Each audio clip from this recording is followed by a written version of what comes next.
Alors écoute-moi bien, parce que je sais que tout le monde nous traite de fous, mais réfléchis avec moi. On nous dit depuis qu'on est petit que la Terre est une sphère qui flotte dans l'espace, n'est-ce pas?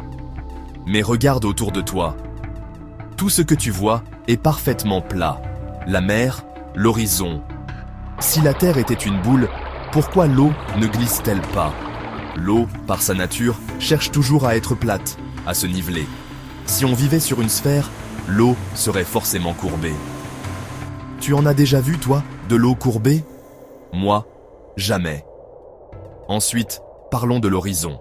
Tu as déjà observé un bateau disparaître à l'horizon, et on t'a dit que c'était parce qu'il passait derrière la courbure de la Terre. Mais grâce aux télescopes modernes, on peut zoomer sur ces bateaux. Et devine quoi?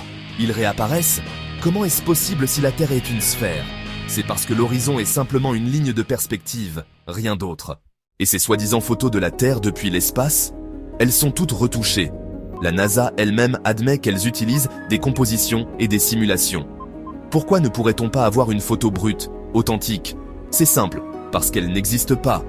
D'ailleurs, si on regarde de près, on voit des incohérences, comme des nuages identiques, copiés-collés. Ce ne sont que des images créées pour nous maintenir dans l'illusion. Tu veux une autre preuve? Les avions. Si la Terre était vraiment une boule qui tourne sur elle-même à 1600 km/h à l'équateur, pourquoi les pilotes ne corrigent-ils jamais leur trajectoire pour compenser la courbure? Un avion qui vole droit finirait par sortir de l'atmosphère ou s'écraser, non? Et pourtant, ils volent en ligne droite. Et ne me parle pas de gravité, cette force magique qui maintiendrait tout en place. C'est juste une théorie, rien de prouvé. C'est simplement la densité et la flottabilité qui expliquent pourquoi les objets tombent ou flottent. Et puis il y a l'Antarctique. On te dit que c'est un continent gelé au sud de la planète, mais en réalité, c'est une immense barrière de glace qui entoure la Terre plate, comme un mur qui retient les océans. C'est pour ça que personne n'a jamais fait le tour complet de l'Antarctique. Tous les explorateurs qui s'y aventurent sont refoulés par des agences gouvernementales. Pourquoi crois-tu qu'ils cachent cette région? Parce qu'ils ne veulent pas que nous sachions la vérité. Enfin, réfléchis à ceci. Pourquoi nous mentir?